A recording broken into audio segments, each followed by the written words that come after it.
नमस्कार, मेरा नाम है जूली। आप देख रहे हैं न्यूज़ 18 का डिजिटल प्लेटफॉर्म। 8वें वेतन आयोग को लेकर सरकारी कर्मचारियों में काफ़ी उत्सुकता है। क्या बदलाव होंगे, कितने पैसे बढ़ेंगे, कब तक बढ़ेंगे, ये जानने की इच्छा आपको भी होगी। खासकर जो सरकारी कर्मचारी हैं वो ये सब जानने के लिए काफ़ी बेताब हैं। तो बता दूं कि डीए, एचआरए जैसे भत्तों में बढ़ोतरी जारी रहेगी।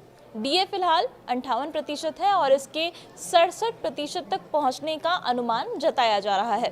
विशेषज्ञों के मुताबिक 8वें वेतन आयोग के लागू होने तक डीए की गणना 7वें वेतन आयोग के आधार पर होती रहेगी।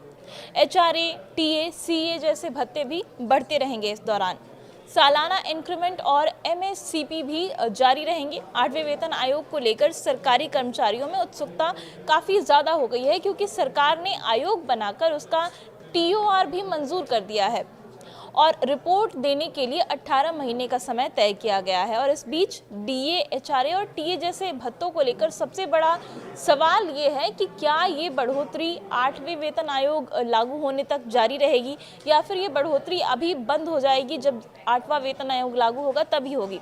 तो बता दूं कि फिलहाल डीए 58% पर पहुंच चुका है और विशेषज्ञ जो हैं वो ये मानते हैं कि 7वें वेतन आयोग की व्यवस्था अभी जारी रहेगी और इसके कारण अगले 18 महीने में 3 बार और डीए बढ़ सकता है। ऐसा होने पर डीए करीब 67% तक पहुंचने का अनुमान अभी जताया जा रहा है। इसके बाद 8th पे कमीशन लागू होने पर ये डीए बेसिक में मर्ज होकर नई सैलरी स्ट्रक्चर तय करेगा। एक्सपर्ट्स बताते हैं कि जब तक 8th पे कमीशन लागू नहीं होता है, डीए की गणना 7th पे कमीशन के आधार पर ही होती रहेगी। हर 6 महीने में डीए बढ़ेगा ही। तो ये एक अच्छी खबर है उन सरकारी कर्मचारियों के लिए जो कि 8वें वेतन आयोग के लागू होने का इंतज़ार कर रहे हैं और उन्हें ये लग रहा था कि अब डीए बढ़ेगा या नहीं बढ़ेगा, क्योंकि 18 महीने में 3 बार डीए रिवीजन होंगे। 6 महीने बाद डीए बढ़कर 61% हो जाएगा, 12 महीने बाद बढ़कर ये 64% तक पहुंच जाएगा और 18 महीने की अगर बात करें तो ये डीए 67% तक पहुंच जाएगा।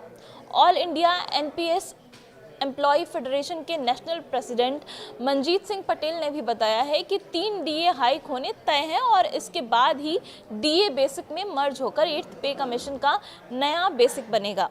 7th पे कमीशन में फैमिली यूनिट 3 थी, ये 8th पे कमीशन टीओआर में 3.6 सुझाई गई है और आयोग इसके आसपास 3.5 पर रुक सकता है।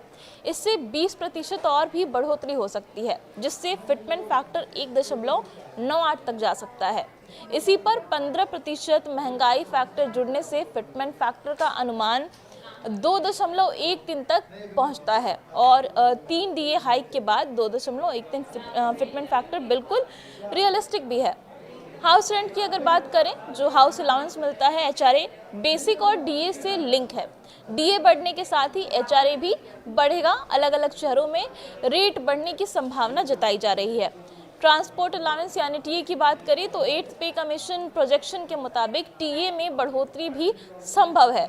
कुछ छोटे और स्पेशल अलाउंस कट भी सकते हैं। हालांकि ये भी आपको बता दूं, चिल्ड्रन एजुकेशन अलाउंस जो सीईए की होता है उसकी बात करें तो डीए 50% पार होते ही सीईए में भी बढ़ोतरी की संभावना जताई जा रही है। हॉस्टल सब्सिडी और डिसेबिलिटी भत्ते की समीक्षा भी हो सकती है। मेडिकल और फिक्स्ड मेडिकल अलाउंस यानी कि एफएमए को लेकर भी एक अच्छी खबर है कि पेंशनर्स को एफएमए बढ़ने की उम्मीद जताई जा रही है, क्योंकि 7th पे कमीशन में भी मेडिकल अलाउंस बढ़ा था। 8th पे कमीशन लागू होने में देरी को देखते हुए सालाना इंक्रीमेंट 3% मिलता रहेगा, यानी कि आपकी सैलरी में बढ़ोतरी जारी रहेगी। Modified assured career projection scheme के तहत 10, 20, 30 साल पर फाइनेंशियल अपग्रेडेशन जारी रहता है। हालांकि ये भी बता दूं कि ये सिर्फ वित्तीय बढ़ोतरी है, कोई पदमान नहीं बदलेगा, कोई प्रमोशन नहीं मिलेगा। उसके लिए बहुत अच्छा परफॉर्मेंस बेंचमार्क जो होता है वो ज़रूरी रहेगा और इसके बावजूद जो 18 महीने तक जब तक इसकी रिपोर्ट नहीं आती है तब तक सैलरी में समय समय पर बढ़ोतरी होती रहेगी, डीए, एचआरए बढ़ता रहेगा। तो ये बहुत अच्छी खबर सरकारी कर्मचारियों के लिए है और ऐसी ही तमाम देश दुनिया की खबरों के लिए आप बने रहिए न्यूज़ 18 के साथ।